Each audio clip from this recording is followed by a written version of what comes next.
Muy buenos días, apreciados hermanos. Sean todos bienvenidos. Vamos a dar inicio a este estudio de la confesión de fe y vamos a iniciar inclinando nuestros rostros delante de Dios y acercándonos al trono de la gracia en oración. Así que inclinemos nuestros rostros. Oh buen Dios, santo y maravilloso eres tú, nuestro Padre. Nos acercamos delante de ti, Señor, por los méritos de Cristo, por su obra perfecta, por su sacrificio en la cruz que hoy nos acerca a ti, Señor, y podemos acercarnos con confianza delante de ti a levantar nuestras oraciones, nuestras súplicas y nuestros ruegos. Te agradecemos por esta mañana tan hermosa que nos has regalado, donde podemos acercarnos a este lugar para adorarte y glorificarte, porque tú eres digno. En esta mañana, en esta clase de confesión de fe, te pedimos que seas tú asistiéndonos, que seas tú ayudándonos durante esta clase, esta hermosa y maravillosa clase acerca de la santificación, que nosotros cada vez que nos acercamos a estas doctrinas, en vez de dudar, nuestra fe esté cada vez más firme y pongamos nuestra mirada en tu Hijo Jesucristo, el autor y consumador de la fe. Ayúdanos pues en esto, Señor. Ayúdame a mí, en mi debilidad. Tú sabes, Señor, que aún hay muchas flaquezas en mí. Ayúdame, Padre, sosténme a solamente hablar tu palabra, a hablar tu verdad. Ayuda también a mis hermanos que están aquí esta mañana para que ellos sean diligentes al escuchar lo que esta doctrina maravillosa tiene para decirnos. Lo pedimos en el nombre de tu Hijo amado, nuestro Señor Jesucristo. Amén. Muy bien, hermanos, continuamos con el estudio de la confesión de fe. Y como nuestro texto insignia de estas clases, 1 Timoteo 3, 14 y 16, dice: la iglesia es columna y sostén de la verdad. Y esto era lo que nuestros hermanos bautistas y puritanos tenían en mente cuando hicieron la confesión de fe.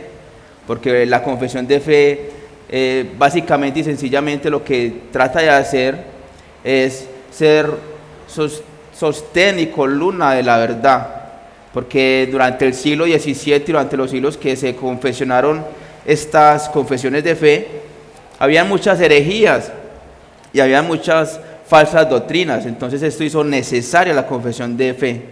Y nos preguntamos por qué son importantes las confesiones de fe. Bueno, las confesiones de fe son importantes porque son necesarias para promover la unidad de la iglesia, porque son necesarias para la proclamación y defensa de la verdad, porque son necesarias para el mantenimiento del orden en la iglesia, porque son necesarias para evaluar a los ministros de la palabra y porque son necesarias para darnos un sentido de continuidad bíblica.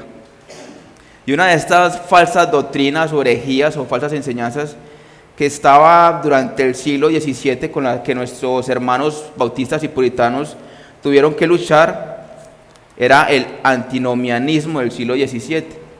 ¿Y qué creían estos antinomianistas? Bueno, ellos creían, traje 7 postulados. Ellos creían que la principal evidencia de la justificación es el testimonio del Espíritu Santo y no la santificación, lo cual es algo antibíblico, no es conforme a la fe bíblica, porque nosotros sabemos que lo que nos enseña la Biblia, lo que nos enseña la palabra de Dios es que la fe sin obras es una fe muerta.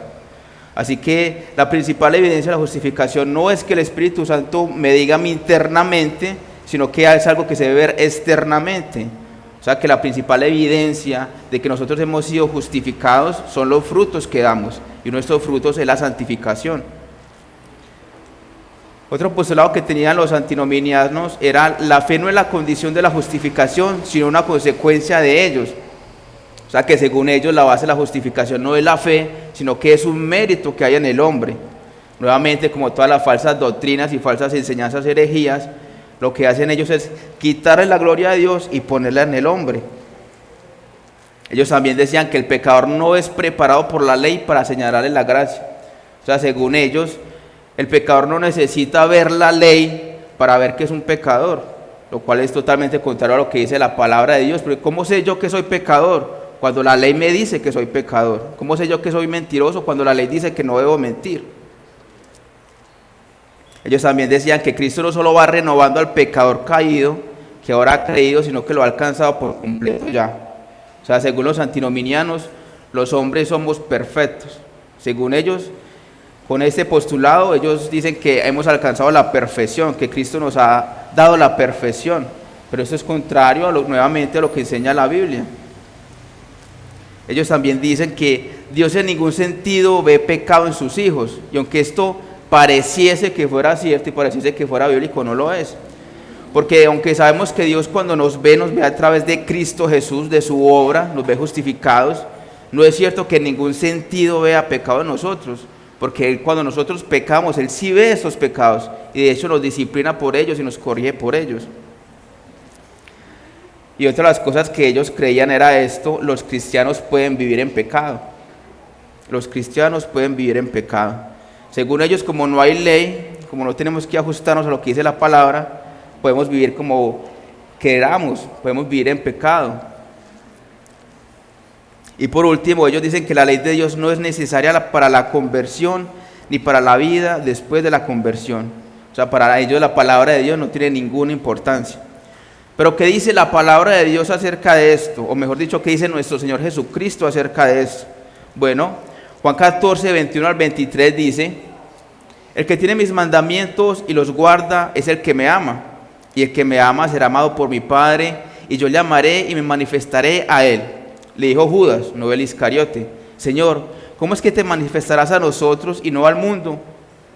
Respondió Jesús y le dijo: el que me ama, mi palabra guardará, y mi Padre le amará, y vendremos a él y haremos morada con él.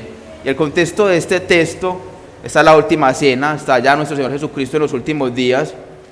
Él le dice a sus discípulos que Él debe partir, y que a donde Él va, ellos no pueden ir con Él. Y también les dice que no deben tener temor, sino que deben confiar en Él. Y aparte de eso les dice que Él no los va a dejar solos, sino que Él va a enviar al Espíritu Santo para que el Espíritu Santo sea ayudándolos en ese transitar y caminar cristiano. Y les dice que ese Espíritu Santo no va a ser para todo el mundo, sino que solamente va a ser para sus elegidos. Por eso es que Judas pregunta que cómo es que se manifestará a nosotros y no a todo el mundo, porque nuestro Señor Jesucristo le dice que el Espíritu Santo solamente va a ser para ellos, para los elegidos.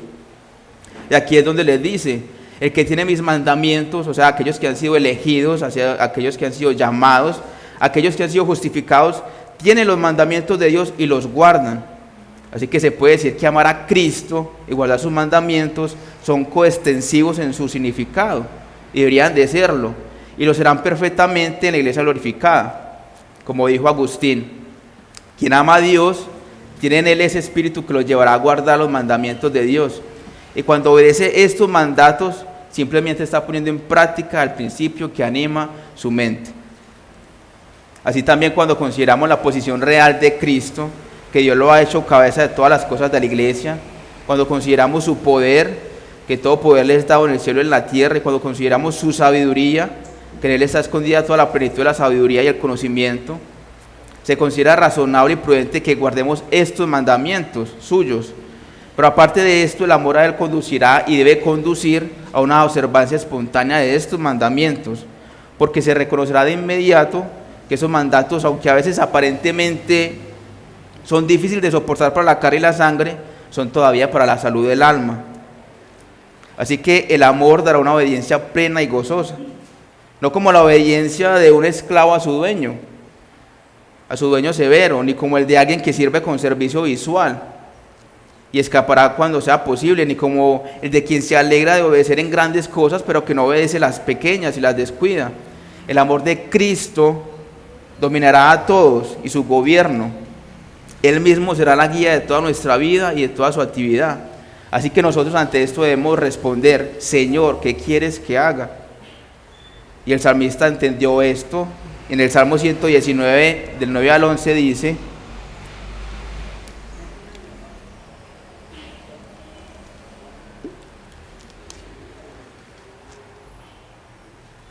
¿con qué limpiará el joven su camino? Con guardar tu palabra. Con todo mi corazón te he buscado, no me dejes desviarme de tus mandamientos. En mi corazón he guardado tus dichos para no pecar contra ti. Y aquí, cuando habla de guardar, con guardar, nos está dando a entender que una vida de pureza moral no ocurre accidentalmente. Si uno no tiene cuidado de guardar la palabra de Dios, el camino natural es hacia la impureza y la degeneración, hay que guardar para poder ser puro. Y con tu palabra así es como se guarda. El fundamento de una vida moralmente pura se encuentra en la palabra de Dios. ¿Por qué? Porque la palabra de Dios nos muestra el estándar de pureza para que sepamos lo que está bien y lo que está mal. Porque la palabra de Dios nos muestra las razones de la pureza para que comprendamos la sabiduría y bondad de los mandamientos de Dios. Porque también la palabra nos muestra la dificultad de la pureza y nos recuerda que debemos estar en guardia. También la palabra de Dios nos muestra las bendiciones de la pureza y nos da un incentivo para hacer los sacrificios necesarios. La palabra de Dios nos muestra cómo nacer de nuevo, convertirnos, para que nuestro hombre interior pueda ser transformado según el modelo de la máxima pureza, que es nuestro Señor Jesucristo.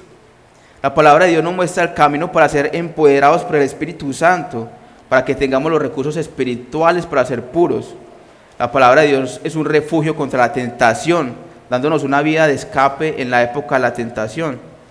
La palabra de Dios es un espejo que nos ayuda a ver nuestra condición espiritual y moral, y así caminar en pureza. La palabra de Dios nos da mandatos sabios y sencillos, como huyan de las pasiones juveniles, en 2 Timoteo 2:22.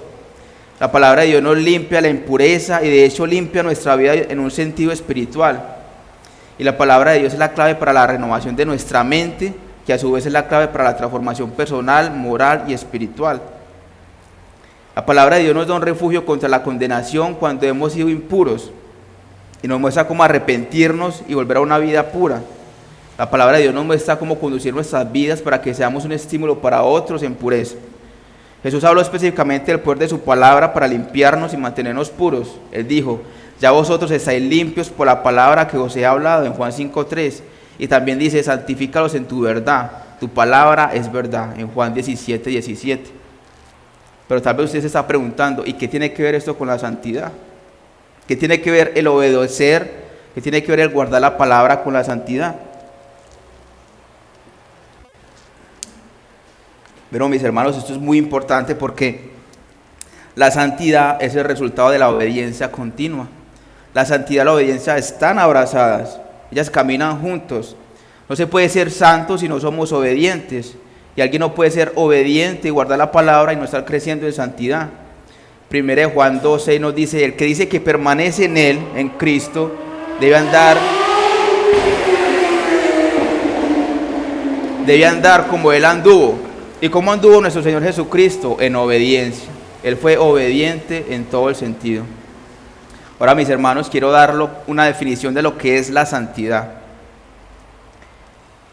La santificación ha sido definida como la obra del Espíritu de Dios, por la que somos renovados en toda imagen de Dios y nos vamos capacitando más y más para morir al pecado y vivir para Dios. Breve y enfáticamente, es una conformidad de la totalidad del hombre a la naturaleza divina. Durante la época del sacerdocio levítico, el término santificado tenía un significado muy particular. Se decía que las personas y cosas santificadas eran las separadas, apartadas y ofrecidas a Dios. De esta manera, el mobiliario del templo era declarado santo, santificado. El arca, el altar, todos los utensilios del templo y las vestiduras de los sacerdotes eran considerados santificados porque habían sido apartados y dedicados a Dios. Por la misma razón, se decía que las personas eran santificadas porque estaban consagradas exclusivamente a servir. Habiendo pasado la dispensación de rituales, naturalmente la palabra ha pasado a tener un significado más integral y evangélico. Ahora se usa para expresar el desarrollo del creyente en conformidad con el corazón, la voluntad y la imagen de Dios. Esta es la definición de santidad que da Octavius Winslow. Y ahora, mis hermanos, sí pasemos al capítulo 13 de la santificación. Y si usted tiene allí su confesión de fe, puede notar que este capítulo está dividido en 3 párrafos. Y en el párrafo 1 vamos a ver la base y descripción de la santificación. En el párrafo 2 vamos a ver la evidencia de nuestra santificación, y en el párrafo 3 vamos a ver el progreso de nuestra santificación. Y Dios mediante, si nos lo permite, hoy vamos a estar desarrollando el primer párrafo. Ese primer párrafo está subdividido de la siguiente manera. En él vamos a ver la descripción de la santificación, el carácter de la santidad progresiva, la fuente de la santificación progresiva, los medios de la santificación, la sustancia de la santificación y la necesidad de la santificación progresiva. Ahora vamos a leer la declaración del párrafo 1, que dice: aquellos que son unidos a Cristo, llamados eficazmente y regenerados, teniendo un nuevo corazón y un nuevo espíritu creado en ellos, en virtud de la muerte y la resurrección de Cristo, son aún más santificados de un modo real y personal, mediante la misma virtud, por su palabra y espíritu que mora en ellos. El dominio del cuerpo entero del pecado es destruido, y las diversas concupiscencias del mismo son debilitadas y mortificadas más y más, y ellos son más y más vivificados y fortalecidos en todas las virtudes salvadoras, para la práctica de toda verdadera santidad, sin la cual nadie verá al Señor.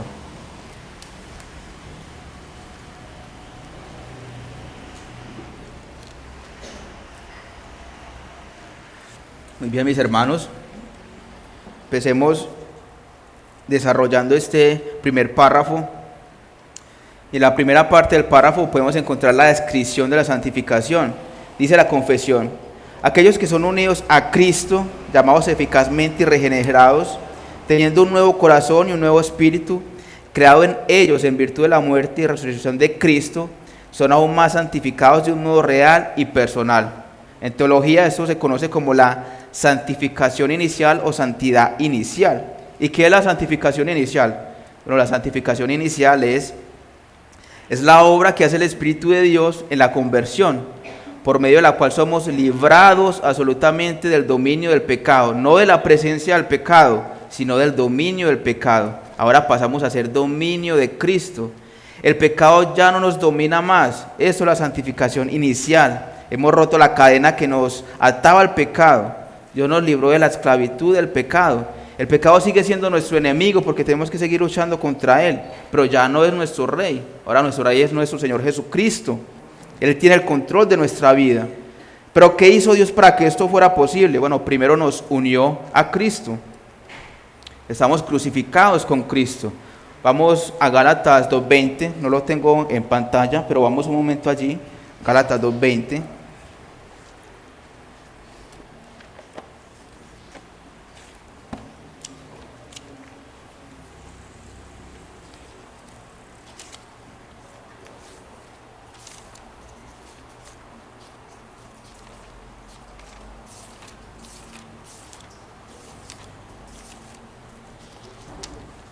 Gálatas 2:20 dice: con Cristo estoy juntamente crucificado, ya no vivo yo, mas vive Cristo en mí. Y lo que ahora vivo en la carne, lo vivo en la fe del Hijo de Dios, el cual me amó y se entregó a sí mismo por mí. En pocas palabras, Gálatas 2:20 nos dice cómo escapamos de la pena del pecado para vivir una vida que agrada a Dios. Y saber que estamos crucificados con Cristo debería darnos un gran estímulo en nuestro caminar cristiano. ¿Por qué? Porque tenemos el poder de decir no al pecado y sí a Dios. Y aparte de unirnos a Cristo, en segundo lugar, Dios nos llama eficazmente con un llamado que no podemos revocar. Y en tercer lugar, nos regeneró. Recuerda cuando veíamos el llamamiento eficaz que Dios nos transforma y que cambia ese corazón de piedra que teníamos por un corazón de carne. Recordamos en Ezequiel 36, 26, 27 que dice: os daré corazón nuevo y pondré espíritu nuevo entre vosotros, y quitaré de vuestra carne el corazón de piedra, y os daré un corazón de carne, y pondré dentro de vosotros mi espíritu, y haré que andéis en mis estatutos, y guardé mis preceptos y los pongáis por obras. Y recordemos que veíamos que el corazón natural es el corazón de piedra. Este es el corazón duro que es inflexible al Espíritu de Dios, que es insensible a la palabra de Dios, a sus juicios, y que es impenetrable a la gracia de Dios. Mientras que ese corazón transformado, ese corazón de carne, es flexible y capaz de ser vívido y gobernado por el Espíritu de Dios. Así que por todas estas cosas ya no tenemos que servir al pecado. Una cosa es tener un enemigo y otra tener un rey. El pecado ya no nos gobierna, no nos domina como lo hacía antes. Y eso ocurre de una vez y para siempre en el momento de la conversión. Pero la santificación tiene otra cara, y es la santificación progresiva. Aquel a quien Dios no ha santificado inicialmente no puede crecer en santificación. ¿Y qué es la santificación progresiva? La santificación progresiva es ir aplastando cada vez más ese residuo de maldad que todavía queda en nosotros y que todavía lucha con nosotros. Esa es la santificación progresiva. La santificación inicial no tiene grados, O sea, la santificación inicial es de una sola vez, pero la santificación progresiva sí tiene grados y debemos de crecer en ella constantemente. Y la base bíblica que tenemos para esta santidad inicial y para esta primera parte está en Romanos 6:6, que dice: sabiendo esto, que nuestro viejo hombre fue crucificado juntamente con él, para que el cuerpo del pecado sea destruido, a fin de que no sirvamos más al pecado. Aquí está la santidad inicial. Al estar crucificados con Cristo, ya Cristo nos santificó, ya no tenemos por qué servir más al pecado.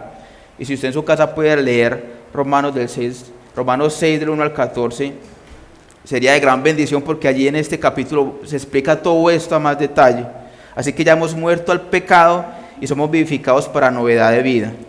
El otro texto está en 1 Corintios 6:11, que dice: y estos eran algunos. Y el contexto de Corintios, mis hermanos, si alguno de ustedes ha estado o estuvo en la clase que estuvimos viendo de Corintios, cuando vimos 1 y 2 Corintios, el contexto es que en esta ciudad o en esta iglesia había un problema grave de inmoralidad sexual, de impureza sexual, había un problema serio, y Pablo tiene que atacar este problema. De hecho, en Corinto ellos creían que lo que se hacía con el cuerpo no afectaba al espíritu, así que ellos entregaban sus cuerpos a la lujuria, a la lascivia, a la glotonería, y Pablo tiene que venir a arreglar eso y a decirles que no es así, que el cuerpo es para Cristo, para la gloria de Cristo.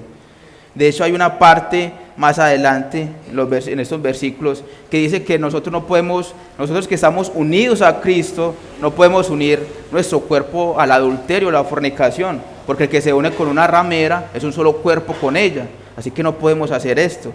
Y él les dice: no erréis, ni los fornicarios, ni los idólatras, ni los afeminados, ni los borrachos, ni los ávaros heredarán el reino de los cielos. Y aquí es donde les dice: y estos eran algunos de vosotros, mas ya habéis sido lavados, ya habéis sido santificados, ya habéis sido justificados en el nombre del Señor Jesús y por el Espíritu de nuestro Dios. Eso es la santificación inicial. Ya fuimos. Él no dice van a ser, él dice no, él dice ya fuimos. Ya fuimos lavados, ya fuimos justificados y ya sí hemos sido santificados. Ahora, mis hermanos, pasemos a ver el carácter de la santificación progresiva.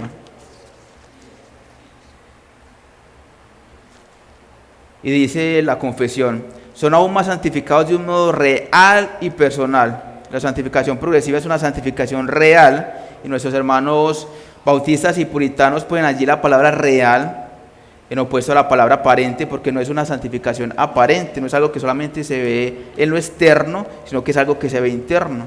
No es simplemente un mero cambio de vida, no es que hayamos cambiado nuestra manera de vestir o nuestra manera de hablar, porque eso lo puede hacer cualquier religión. Cualquier religión te puede cambiar a ti la manera de vestir, o la manera en cómo hablas, o la manera en cómo te comportas. Pero esta santificación es real porque empieza desde adentro y se ve externamente, es algo interno. Empieza desde adentro y es una santidad que es real y es una santidad que es personal, y por eso nuestros autores pusieron esta palabra allí de real. No se están refiriendo a la santidad posicional delante de Dios, sino a una santidad real.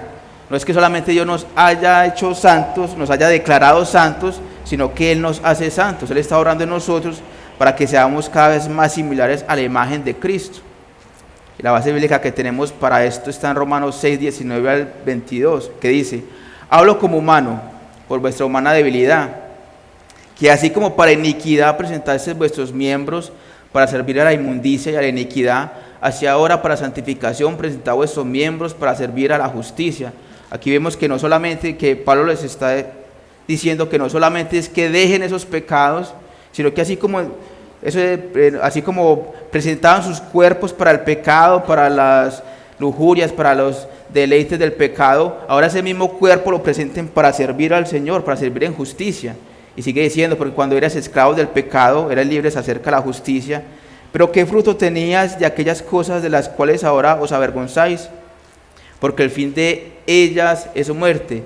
Mas ahora que habéis sido libertados del pecado y hechos siervos de Dios, tenéis por vuestro fruto la santificación y como fin la vida eterna. O sea que esta santidad se debe evidenciar como cuando nosotros presentamos nuestros cuerpos y nuestras vidas para servir en justicia.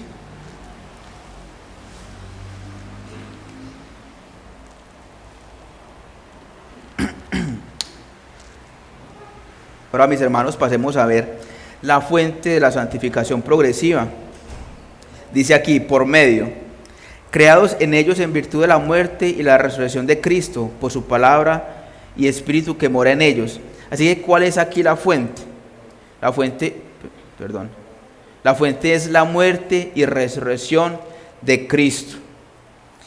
La fuente es la muerte y resurrección de Cristo. Así como Cristo murió en la cruz, nos dice Romanos 6 que nosotros hemos muerto al mundo y hemos resucitado en novedad de vida.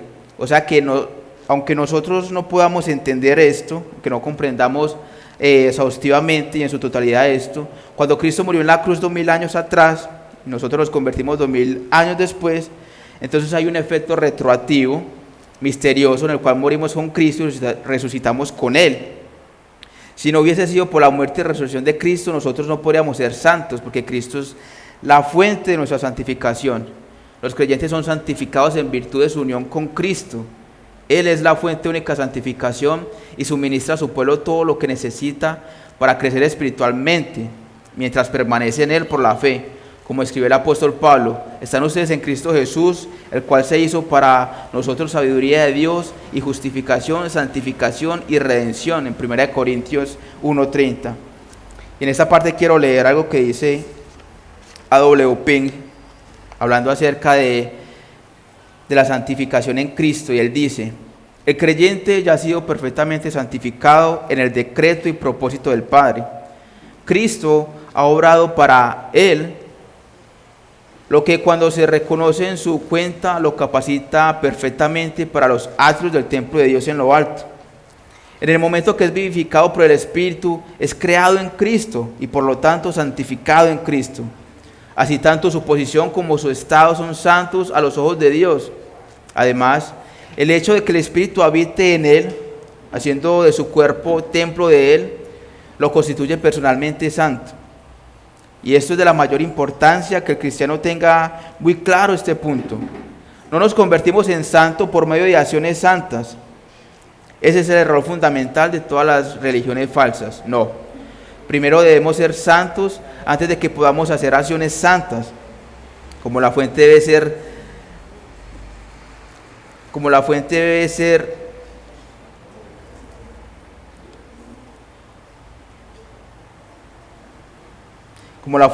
pura antes de que su corriente pueda hacerlo.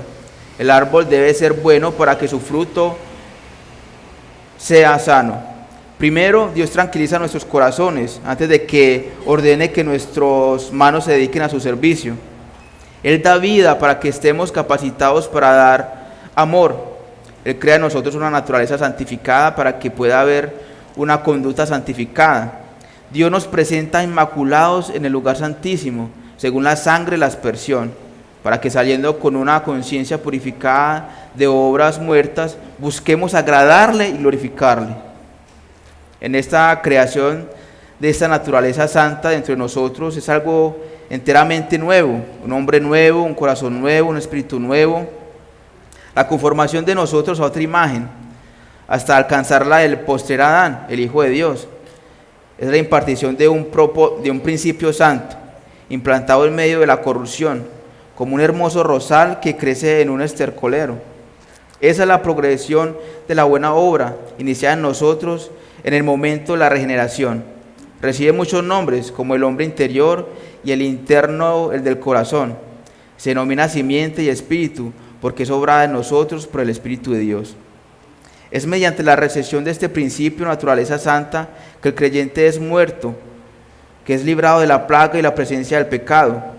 En su justificación, los creyentes obtienen una santificación relativa o judicial, que les proporciona una posición perfecta ante Dios, por la cual reciben prueba de su relación de pacto con Él, de que son su pueblo especial, pero más aún también son inherentemente santificados en sus personas por una obra de la gracia del Espíritu dentro de sus almas. Son renovados en todo su ser, porque así como el veneno del pecado se difundió por todo el hombre, así también es la gracia, se difunde en todo el hombre.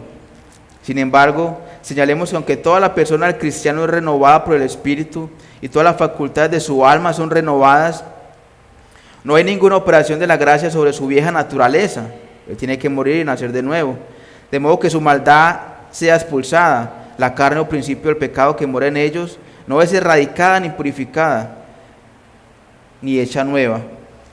Nuestra santificación experiencial consiste en que nuestros corazones son conformados a la ley divina. Así como todo pecado es una transgresión de la ley, toda santidad debe ser un cumplimiento de la ley. El hombre natural no está sujeto a la ley, ni tampoco puede estarlo. ¿Por qué? Porque está desprovisto de ese principio, por el cual puede proceder a la obediencia aceptable a la ley. El gran requisito de la ley es el amor, amar a Dios y amar al prójimo. Pero con respecto a los no regenerados, está escrito, no tenéis amor de Dios en vosotros. Por eso la promesa de Dios a sus elegidos es: circuncidará a Jehová tu Dios tu corazón y el corazón de tu descendencia, para que ames a Jehová tu Dios con todo tu corazón, como dice Deuteronomio 36. Esta es la gran promesa del pacto: pondré mis leyes en las mentes de ellos y sobre su corazón les escribiré. Cuando Cristo viene a su pueblo, lo encuentra enteramente desprovisto de santidad y de todo deseo de ella, pero no lo deja en esa terrible condición. No, Él envía al Espíritu Santo, le comunica un amor sincero por Dios y les imparte un principio o naturaleza que se deleitan sus caminos. Los que viven según la carne no pueden agradar a Dios. ¿Por qué? Porque cualquier obra para agradarle a Él debe proceder de un principio correcto, amor hacia Él, ser realizada por una regla correcta, según su voluntad y según su ley, y tener un fin correcto en vista, que es su gloria. Y esto solo es posible cuando el hombre es unido a Cristo en su muerte y resurrección. Ahora, mis hermanos, pasemos a ver los medios de la santificación. ¿Cuáles son los medios que Dios usa para santificarnos de ese modo? Dice la confesión: por su palabra y espíritu que mora en ellos. Es decir, no hay santificación donde la palabra sin el espíritu, donde obra la palabra sin el espíritu, porque eso es racionalismo.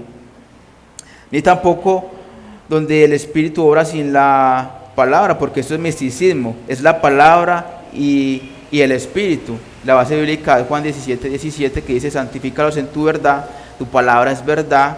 Y Romanos 8:13, que dice: porque si vivís conforme a la carne, moriréis, mas si por el espíritu hacéis morir las obras de la carne, viviréis.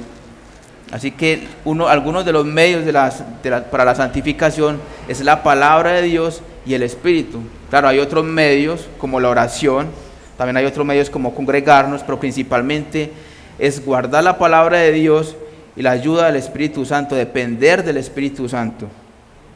Ahora, mis hermanos, pasemos a la sustancia de la santificación. ¿En qué consiste esta santificación progresiva?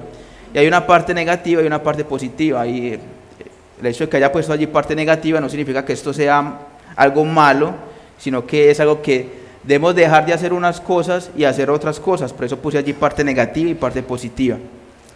En la parte negativa dice: el dominio entero del cuerpo del pecado es destruido y las diversas concupiscencias del mismo son debilitadas y fortificadas y mortificadas más y más. O sea, ¿qué significa progresar en santificación? Debilitar el pecado que muere en nosotros más y más. Y hay una parte positiva que dice: y ellos son más y más vivificados y fortalecidos en todas las virtudes salvadoras para la práctica de la verdadera santidad. O sea, positivamente la gracia se estimula y fortalece. ¿Qué es crecer en santidad? Mortificar el pecado cada vez más y más y desarrollar las nuevas características de la vida en Cristo. Así que nosotros debemos tener una infusión de santos principios, cualidades sobrenaturales o gracias en el alma, como dice Pablo en Gálatas 5:22-23. Mas el fruto del Espíritu es amor, gozo, paz, paciencia, benignidad, bondad, fe, mansedumbre, templanza. Estos hábitos de la gracia no son más que el carácter que identifica la nueva naturaleza que ha sido implantada por el Espíritu Santo. ¿Qué quiere decir esto? Que no solamente se trata de dejar malos hábitos, de dejar los pecados, de mortificar el pecado, sino de crear en nosotros nuevas virtudes, virtudes de un verdadero cristiano, virtudes como las que vemos en Gálatas 5:22-23. Y también debemos vestirnos del nuevo hombre creado según Dios en la justicia y santidad de la verdad. La santidad es inherente no a la vieja naturaleza, sino al nuevo hombre que ha sido generado de una manera sobrenatural en nosotros por Dios mismo.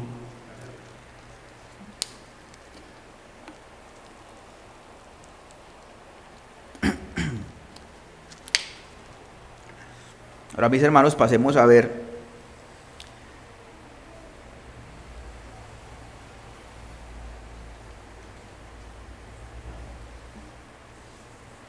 pasemos a ver a la base bíblica, que es Gálatas 5:24, porque los que son de Cristo han crucificado la carne con sus pasiones y deseos. Aquí estamos mortificando nuestro pecado, constantemente estamos crucificando nuestra carne con sus pasiones y deseos. Eso es una tarea diaria, eso es lo que tenemos que hacer constantemente. Y aparte de eso, como ya dije, debemos tener unas características de la vida cristiana.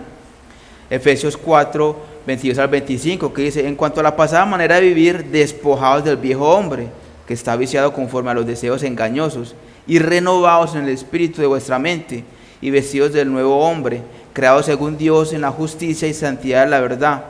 Por lo cual, desechando la mentira, no solamente se deja la mentira, sino que ahora se habla con la verdad, cada uno con su prójimo, porque somos miembros los unos de los otros. Aquí vemos reflejado estas dos cosas: tenemos que mortificar nuestro pecado y que tenemos que crear en nosotros también nuevas virtudes santas. Ahora sí, mis hermanos, pasemos a la necesidad de la santificación progresiva, sin la cual nadie verá al Señor. Y esta frase es tomada de Hebreos 12:14, que dice: seguid la paz con todos y la santidad, sin la cual nadie verá al Señor. Y aquí, mis hermanos, quiero usar las palabras que dice nuestro hermano Thomas Brooks acerca de este capítulo de Hebreos 12:14. Él dice: la advertencia del autor de Hebreos debe hacer que todos temblemos delante de la palabra de Dios, porque lo que él está diciendo es que debido a la santidad inefable de Dios, delante de él no podrá estar ninguno que no ame, busque, persiga y practique la santidad. Así haya sido miembro de una iglesia bíblica, diácono, pastor o predicador de las preciosas doctrinas de la gracia, así conozca de la A a la Z la doctrina de la seguridad de la salvación o la perseverancia de los santos. Si la vida no está marcada por ese principio de santidad que Dios implanta en los suyos, entonces nunca veremos a Dios y moraremos en la eterna oscuridad. Las Escrituras nos enseñan que el hombre es justificado delante de Dios solo por la fe, sin necesidad de obras. Pero esta fe que justifica no está sola. La justificación es seguida inmediatamente por la santificación, porque Dios envió a su Espíritu Santo a todos los que son justificados, y este Espíritu es el de la santificación. Y quiero terminar esta parte con esta frase que dice un gran maestro de teología. Él dice: esta santificación inicial y progresiva es una marca de un verdadero cristiano.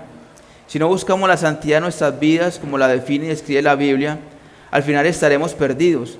No ganamos la salvación por la santificación, pero la salvación es evidencia en nosotros por y a través de nuestra santificación. De hecho, la santificación, como la justificación, es un aspecto esencial de la verdadera salvación. Por lo tanto, donde no hay santificación, no hay salvación. Y quiero terminar, mis hermanos, esta clase viendo esta gráfica, esta imagen del proceso de la santificación.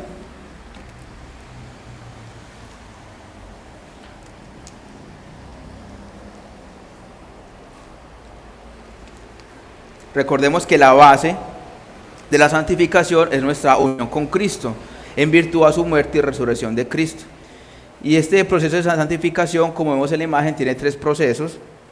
Al principio de la escalera vemos la santificación inicial, definitiva o completa. Recordemos que la santificación inicial es que Dios nos separa del mundo y ya no somos dominados por el pecado. Ya nuestro rey no es el pecado, sino que ahora nuestro rey es Jesucristo. Es la santificación inicial. Dios nos toma del pecado y nos separa.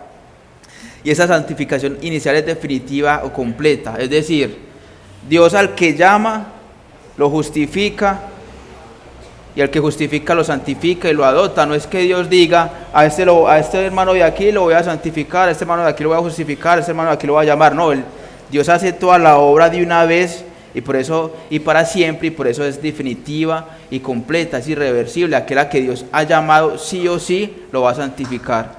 Aquel a que Dios ha llamado sí o sí lo va a santificar. Y los textos que tenemos allí, Filipenses 1:1, Colosenses 1-2,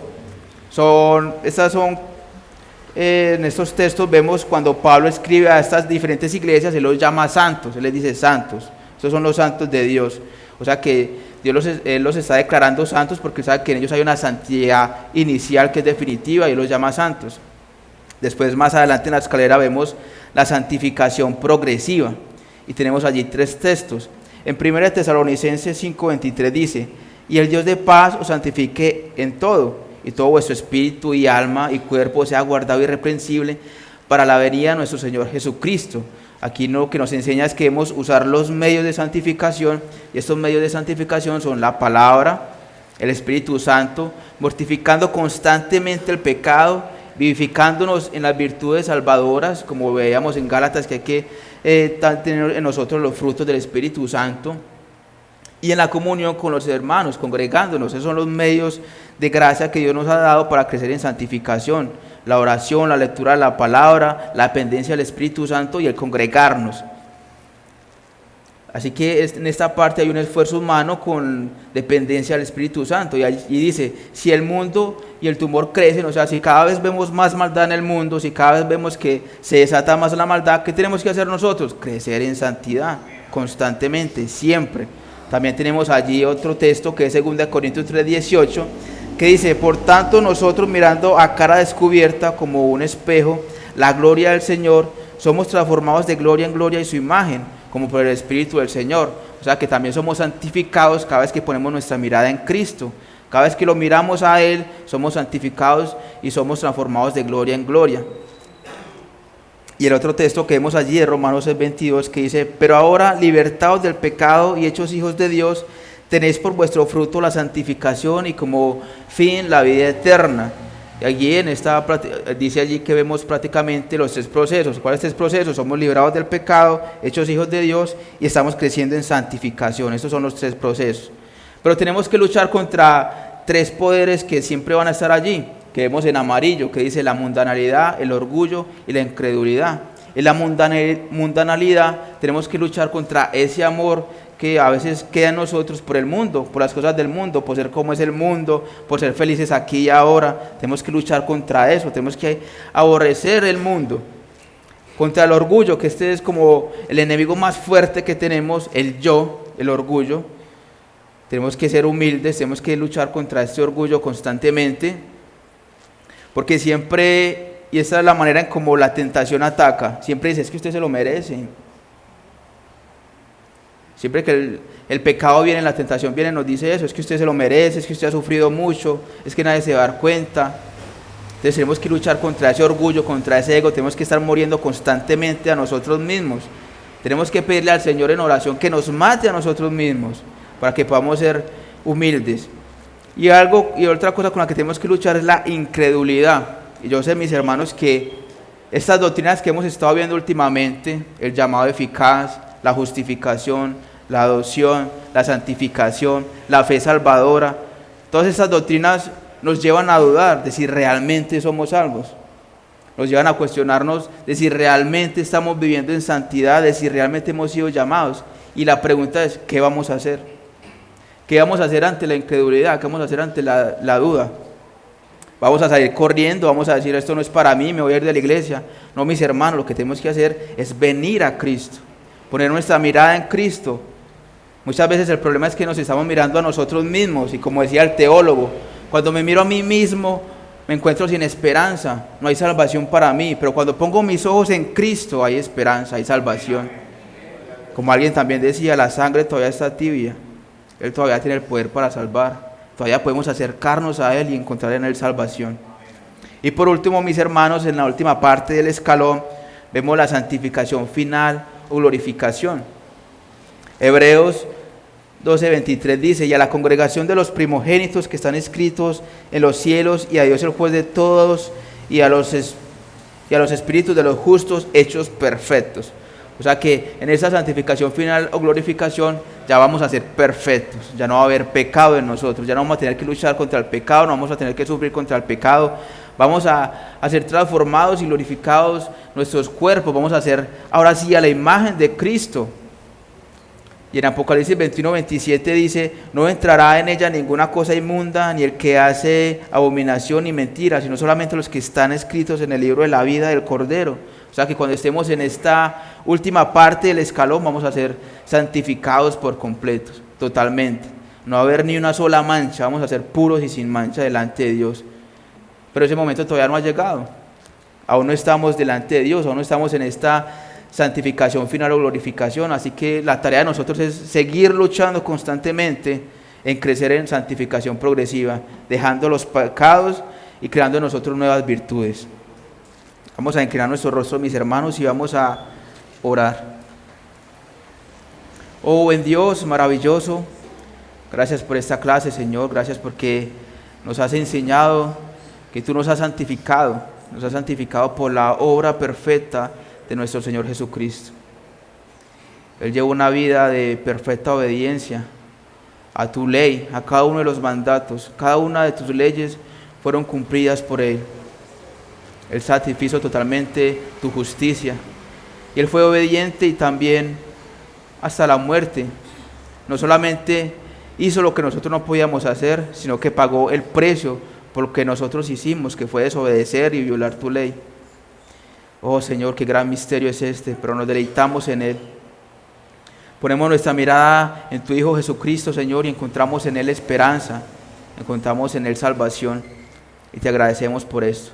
Ayúdanos, Señor, a partir de ahora ver la importancia de vivir en santidad, porque como dice Hebreos, sin santidad nadie podrá ver tu rostro, y nuestro anhelo y nuestro deseo es poder ver tu rostro, poder contemplarte cara a cara, poder deleitarnos en tu presencia.